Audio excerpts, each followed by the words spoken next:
우리가 최근에 예수님의 낮아지심, 높아지심에 대해서 생각을 했습니다. 예수님께서 우리와 같은 인간의 몸을 입고, 하나님의 아드님이시죠. 그분이 우리와 같은 인간의 몸을 입고 이 땅에 오셨습니다. 동정녀 마리아에게서 잉태되셨고 나셨죠. 그분의 삶은 특별히 고난으로 점철된 그런 삶이었습니다. 그 고난의 끝에 십자가 지셨고요, 십자가에서 처참하게 죽으셨죠. 그리고 무덤에 누이셨습니다. 우리의 죄를 위함이죠. 여기까지가 그분의 낮아지심이고요, 이제 그것으로 끝나지 않죠. 예수님께서 무덤에 누이시는 것으로 예수님의 이야기가 끝났다. 그렇다면 우리에게는 소망이 없습니다. 감사한 것은 예수님께서 사흘 만에 그 무덤에서 다시 살아나셨다는 거죠. 무덤 문을 열고요, 당당히 걸어 나오셨습니다. 예수님께서 부활체를 입으셨죠. 하지만 그분이 십자가에 달리셨던 그 흔적을 고스란히 담은 그 몸으로 또 하늘로 올라가셨습니다. 하나님 보좌 우편에 앉으셨죠. 우리의 속죄를 완성하셨고요, 그 다음에 또 하나님 나라의 왕으로 등극하셨습니다. 만왕의 왕으로서 지금 온 세상을 다스리시는 그 통치의 역사를 지금도 진행하고 계시는 것이죠. 우리가 여기까지 살펴봤습니다. 이렇게 해서 예수님께서 우리를 위해 더없이 소중한 그 영생, 영원한 하나님 나라, 구원의 선물을 마련하셨어요. 근데 이것으로 끝나지 않습니다. 예수님께서 마련하신 것은 객관적인 선물이죠. 이제 그 객관적인 선물이 실제로 우리의 것이 되어야 해요. 여러분, 아무리 좋은 선물이 우리 눈앞에 있다고 하더라도 그것을 우리가 사용하지 않는다면, 그것이 우리의 삶에 적용되지 않는다면 아무런 의미가 없는 것이죠. 예수님께서 마련하신 그 소중한 구원에 우리가 동참해야 되는 것입니다. 이 일을 하도록 예수님께서 우리에게 보내주신 이가 바로 성령이시죠. 예수의 영으로서 성령께서 우리 가운데 오셨어요. 성령께서 하시는 일이 예수님께서 마련하신 그 구원이 실제로 우리의 것이 되도록 적용하시는 일을 하시는 것입니다. 우리가 온 몸과 온 인격과 영혼으로 예수님의 구원의 복을 누리도록 성령께서 우리 안에 일하고 계시는 것이죠. 이것을 성경적인 가르침으로 일목요연하게 정리한 것을 신학적으로 구원론이라고 해요. 지금까지 소요리 문답을 쭉 하고 있는데요, 여러분은 잘 모르시겠지만 아무튼 서론부터 시작해서 신론, 인간론, 기독론 이렇게 쭉 해왔습니다. 이제는요, 구원론입니다. 성령께서 우리 안에서 어떻게 구원을 이루어 가시는지 그 과정을 몇 주간에 걸쳐서 한번 생각을 해보겠습니다. 그 구원의 과정에서 가장 먼저 생각해 볼 것이 바로 오늘 설교의 제목처럼 부르심입니다.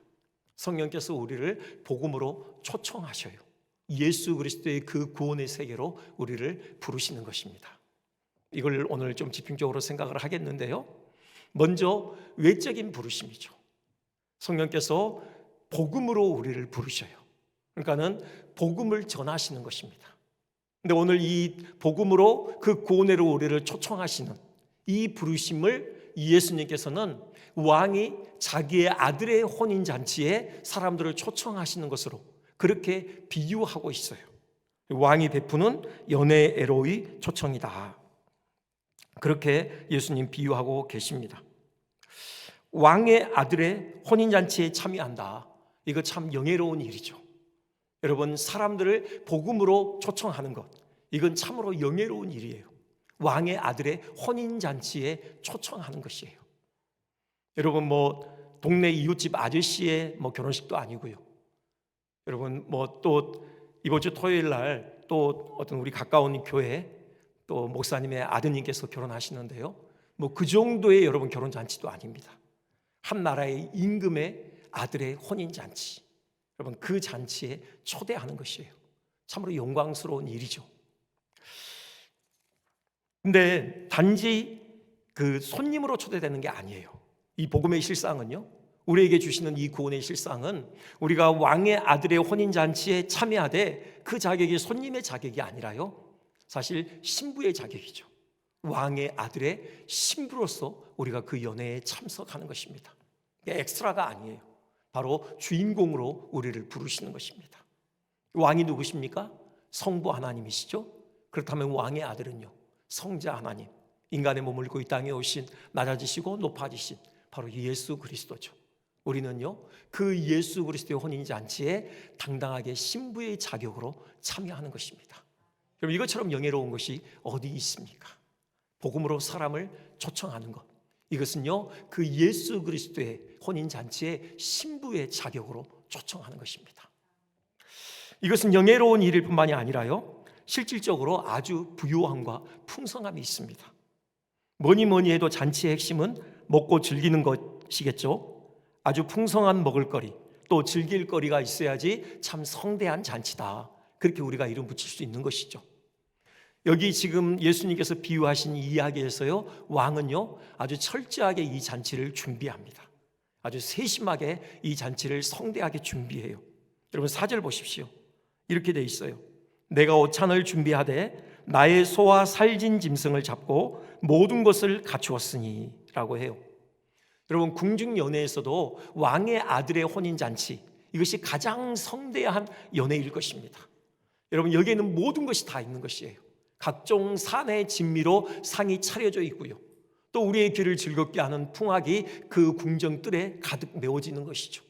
먹을거리, 즐길거리, 볼거리가 가득한 정말 연회다운 연회가 지금 벌어지고 있는 것입니다. 왕이 그렇게 세심하게 이 잔치를 준비하고 사람들을 그 잔치에 지금 초대하는 것이에요. 복음의 초청에 응하는 것은 이렇듯 생명의 풍성함으로 가득한 잔치에 참여하는 것입니다. 여러분 집사에 해당하는 헬라어 단어 디아코노스라고 말씀드렸죠. 디아코노스의 그 원 의미는 식탁을 준비하는 자라고 말씀드렸습니다. 그런 의미에서 원조 디아코노스 누구십니까? 바로 예수 그리스도죠. 예수님께서 원조 디아코노스예요. 우리에게 식탁을 차려주시는 거죠.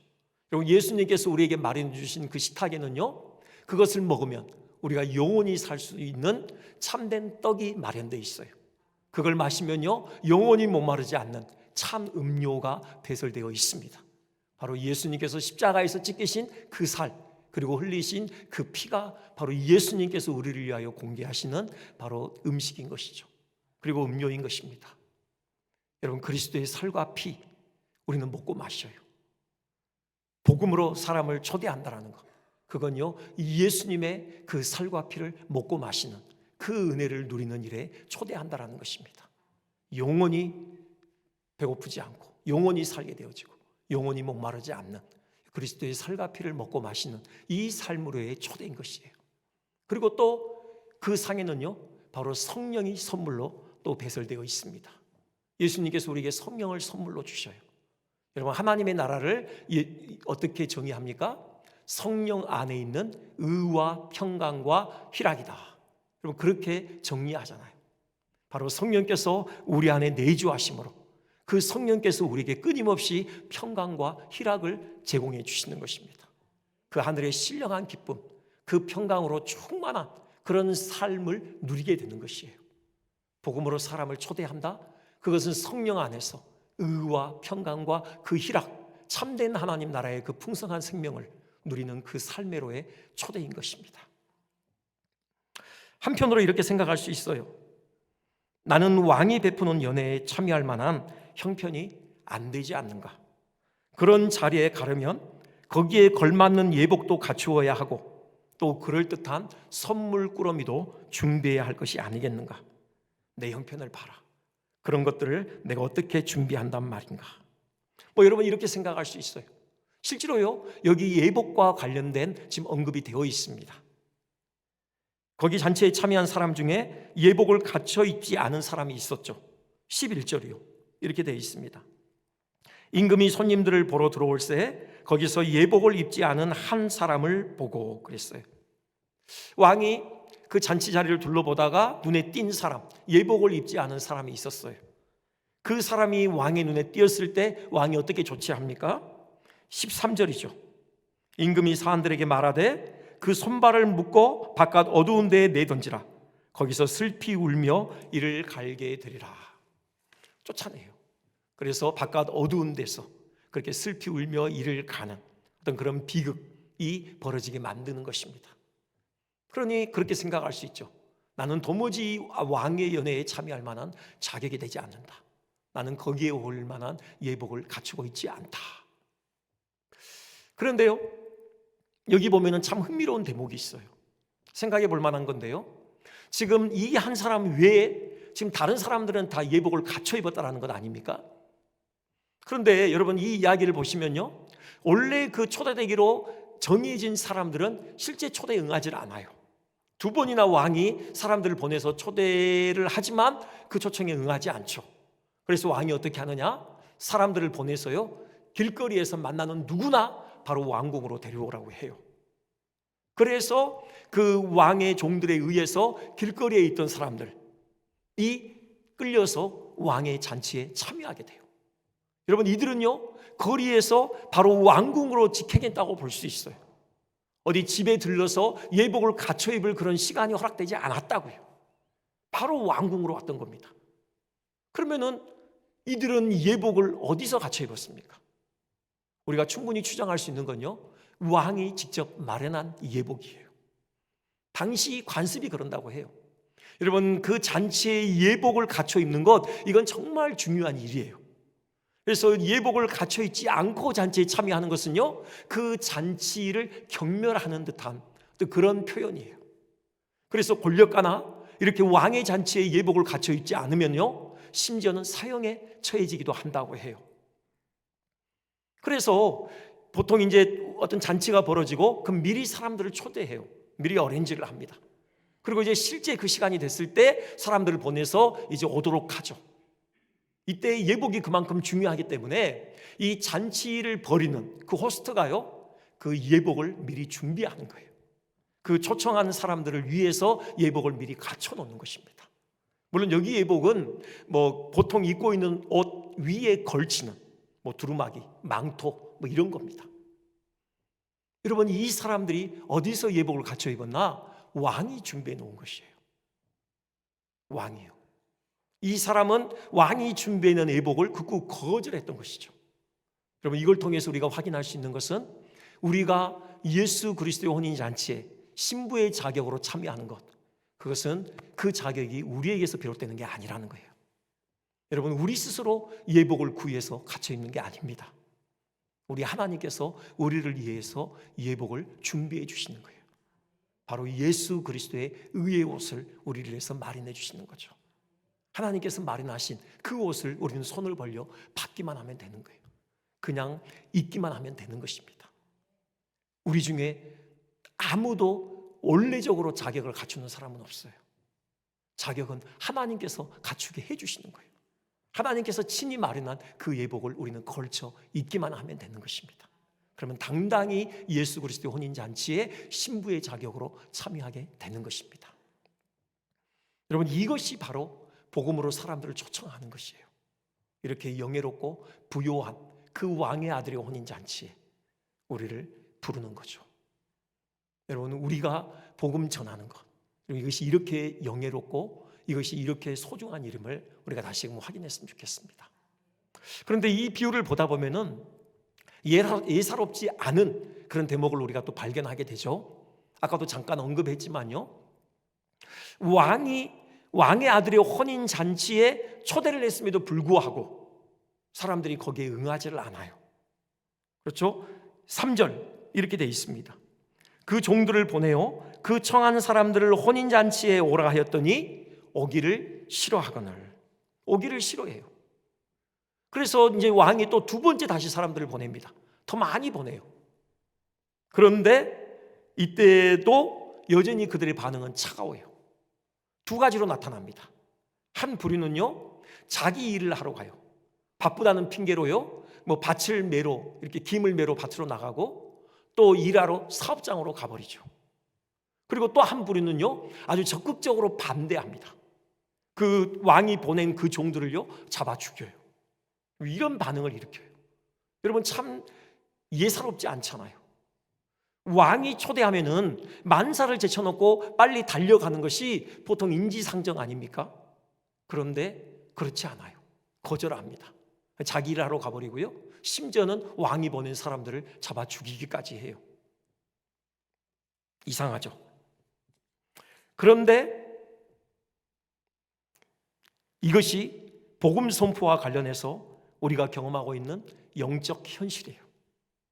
이 이상한 간격이요, 복음 선포와 관련해서 우리가 늘 마주하게 되는 현실입니다. 복음을 전해보신 분들은 아실 것입니다. 복음을 전할 때요, 사람들이 이런 귀한 자리에 저를 초대해 주시다니 정말 감사합니다. 네, 지금 당장 가야죠. 정말 이런 복된 사실이 있다는 것을 왜 이제까지 몰랐을까요? 이제라도 당신을 통해 알게 되었으니 얼마나 감사한 일입니까? 정말 고맙습니다. 이런 사람 거의 없습니다.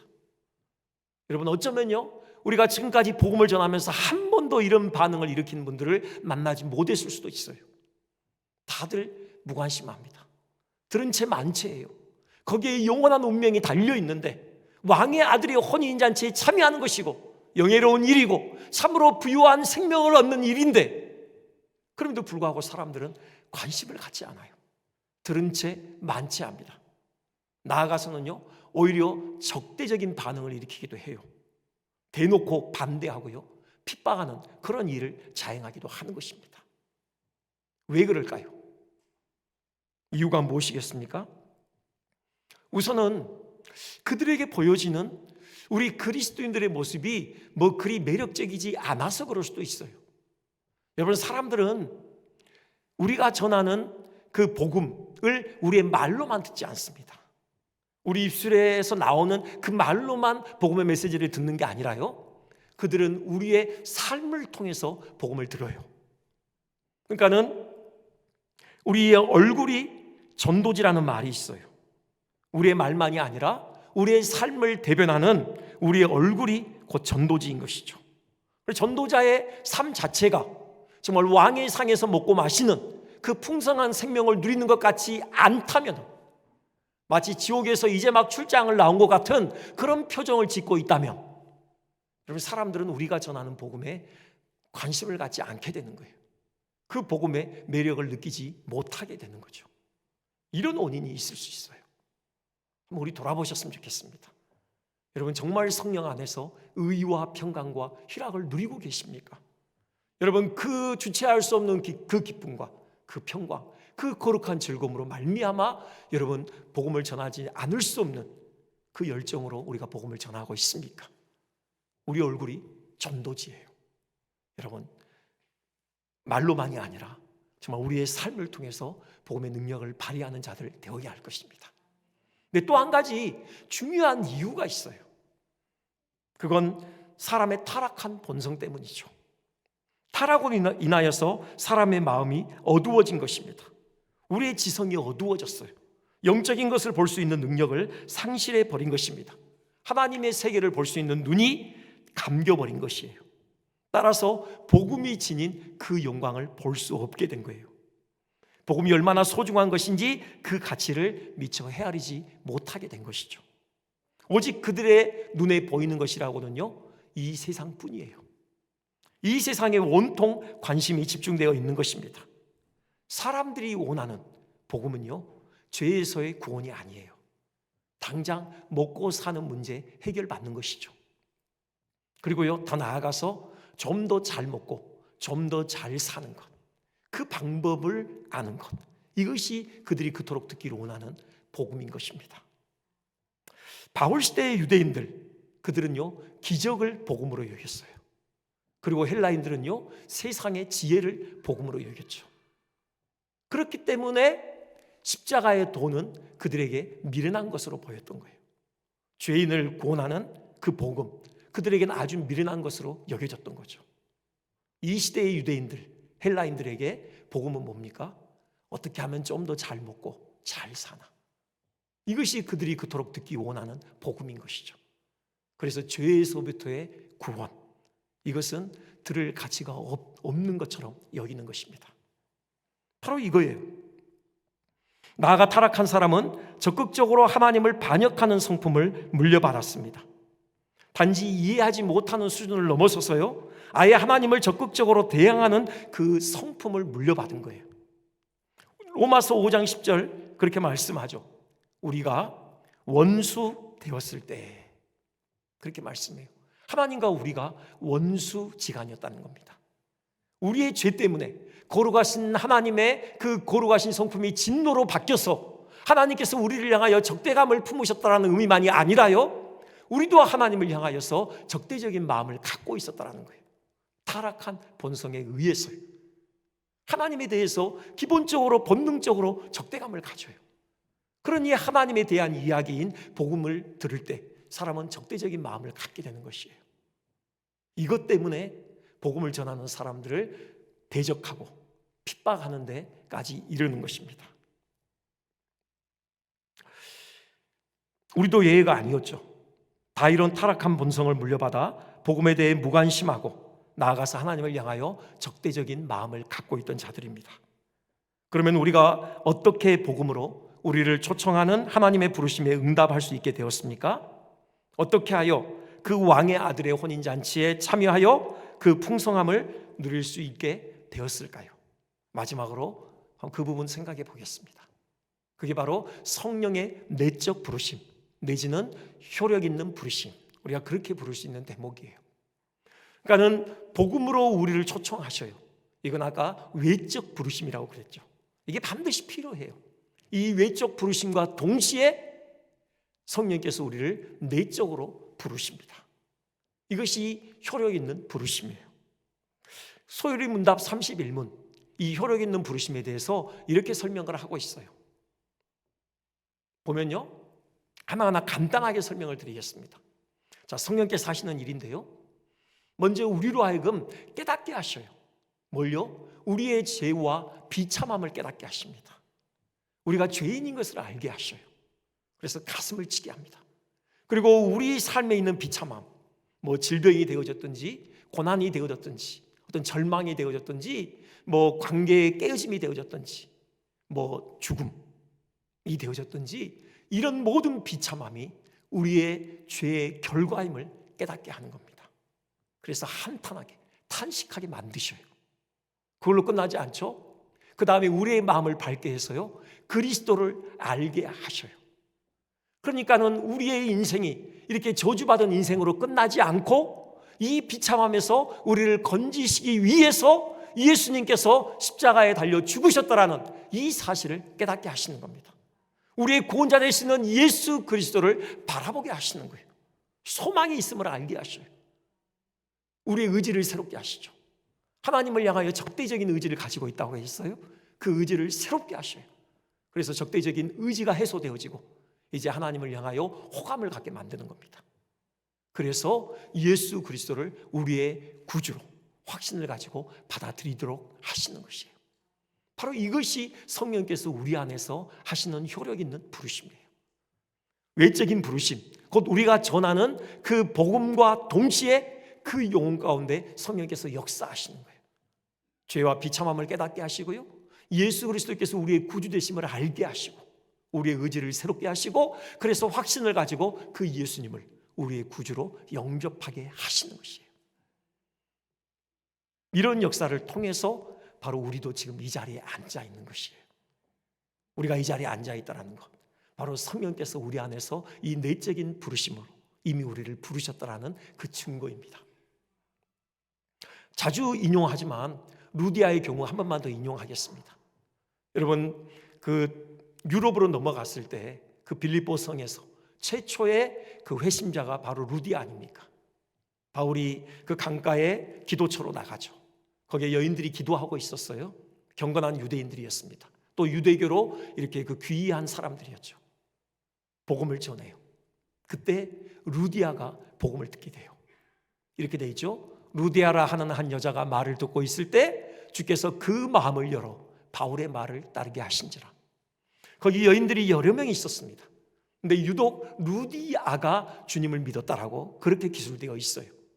그 사실인즉 다른 여인들은 예수님을 믿지 않았던 것 같아요. 오직 루디아만 주님께로 돌아왔던 것 같아요. 루디아가 특별히 좋은 여인이어서, 뭐 호기심이 많은 여인이어서, 지혜로운 사람이어서 아닙니다. 유일한 한 가지 이유는요, 주님께서 그 마음을 여셨기 때문에 그래요. 여기 주님은 성령님이라고도 볼 수 있어요. 우리 주님께서 성령과 더불어 역사하시거든요. 성령께서 루디아의 마음을 여신 것입니다. 죄와 비참함을 깨닫게 하시고 예수 그리스도가 구주이심을 깨닫게 하셨어요. 의지를 새롭게 하시고요, 예수님을 구주로 영접하게 하신 것이에요. 그렇기 때문에 루디아가 최초에 유럽에 있어서 바로 그리스도인으로 회심하게 된 것이죠. 이런 애도 있습니다. 이민규 선교사님이라고요. 복음에 비친 사람이라는 책을 쓰셨는데, 이분 참 독특한 그런 회심의 과정이 있었어요. 이분이 나면서부터 자라는 환경이 그 원불교 그런 환경에서 나서 자라요. 그러니까 원불교에 정말 찌든 아주 독실한 원불교 신자예요. 얼마나 열정이 있냐면은 그 원불교의 그 도를 전하기 위해서요, 소록도까지 갔어요. 소록도에서 나비용 환자들을 대상으로, 한센병 환자들을 대상으로 이렇게 그 불교 도를 전하며 불도를 전해요.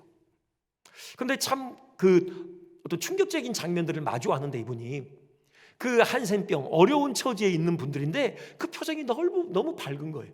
너무 행복에 찬 그런 모습들인 거예요. 어쨌든 전합니다, 열심히. 그러면 다 듣고 있다가요, 한센병 환자들이 마지막에 하는 말이 있어요. 스님, 예수님 믿고 구원 받으세요, 이러는 거예요. 7년간 이 불도를 전합니다. 근데 열매가 없어요. 하루는 이제 새벽 4시에 일어나서 늘 하듯이 그 법당으로 이제 연불을 하러 가요. 연불을 하는데 연불이 안 나오고 그 입에서 찬송이 자꾸 나오는 거예요. 이 찬송입니다.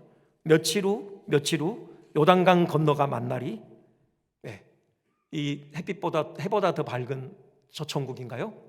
이 찬송이 자꾸 나오는 거예요. 자제하고 연불을 하려고 하는데 자꾸 며칠 후 요단강 건너가 만날이, 이 찬송이 막 나오는 거예요. 그러다가 뒤집어졌어요. 떼굴떼굴 굴러요. 그러면서 막 콧물을 흘려가면서 자기의 죄를 회개하게 된 거죠. 이 찬송이 며칠 전에 아무래도 한센병 환자들이 많이 있기 때문에 그 소록도에서 장례식 때 이렇게 흘러나왔던 그 찬송이에요. 며칠 전에만 들었던 찬송이 아니라 7년 동안 있으면서 늘 장례식에서 들어왔던 그 찬송이 그 입에서 터져 나온 거죠. 그러면서 회개하게 되고 예수님을 영접하게 돼요. 그러면서 이제 선교사로 이제 그의 삶을 다시 시작하죠. 우즈베키스탄에 가서 농아들에게 복음을 전하면서 교회를 개척하는 사역을 했다고 해요. 여러분, 이게 바로 성령의 내적 부르심이에요. 끊임없이 그 소록도 주민들을 통해서 바로 예수 믿으세요, 예수 믿고 구원 받으세요, 이 복음을 7년 동안 들어왔던 겁니다. 자기가 원불교의 그 자기 나름대로 복음을 전하러 갔다가 바로 예수 그리스도의 복음을 그가 오히려 듣게 된 것이에요. 바로 이 순간 성령께서 그 복음과 더불어 그 영혼을 불러내신 것이죠. 그래서 예수님 앞에 항복하게 된 것입니다. 여러분, 이런 은혜가 우리가 품은 태신자들 가운데 있기로 원해요. 이걸 통해서 우리가 받을 수 있는 교훈은, 우리가 일단 복음을 전해야 합니다. 외적인 부르심이 필요해요. 성령께서 그냥 역사하시는 게 아니라 우리가 전하는 복음 증거, 이 왕의 아들의 혼인잔치에 초청하는 그 부르심을 통해서 성령께서 역사하십니다. 우리가 할 일은요, 끊임없이 복음을 전하는 일이에요. 근데 그냥 복음을 전하는 것이 아니라 우리는 끊임없이 성령님의 능력을 의지해야 돼요. 우리의 지혜와 우리의 말로 설득하는 게 아닙니다. 복음은 우리의 어떤 지혜로 설득되어지지 않아요. 성령의 능력으로만 설득되는 것입니다. 그 최고의 지성인이라고 할 수 있는 사도 바울의 고백이 그거예요. 고린도전서 2장 4절 5절 우리 한 번만 같이 봉독할까요? 자, 시작. 내 말과 내 전도하니 설득력 있는 지혜의 말로 하지 아니하고 다만 성령의 나타나심과 능력으로 하여 너희 믿음이 사람의 지혜에 있지 아니하고 다만 하나님의 능력에 있게 하려 하였노라. 아멘. 그래요. 사람의 말과 지혜가 아닙니다.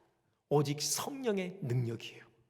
성령께서 그 영혼을 내적으로 부르실 때만, 그 마음을 여시어서 복음의 빛을 비춰주실 때만 그 영혼이 주께 항복하고 돌아올 수 있는 것입니다. 우리 그렇게 한 달을 보냈으면 좋겠습니다. 이제 12월 3일 새생명축제 D-Day 이제 한 달 남짓 남았는데요, 우리 그렇게 영혼을 품고 기도했으면 좋겠어요. 성령님 역사해 주십시오. 그 마음을 열어주십시오. 그리고 또 우리가 입술을 열어 복음을 전했으면 좋겠습니다. 물론 손을 잡고 이 교회로 나오는 것도 중요하고요. 그러면은 정말 최고의 복음 전도자가 그날 준비되어 있습니다. 정말 복음을 확실하게 전할 수 있는 그런 강사가 준비되어 있고요. 그때 복음이 전해질 것이고, 아니면 그 전에라도 여러분이 복음을 전하시면 됩니다. 성령의 능력으로 우리가 전하는 복음을 통해서 영혼들이 주께로 돌아오는 그런 생명의 열매가 풍성히 맺히는 복된 삶 사시기를 주님의 이름으로 축원드립니다.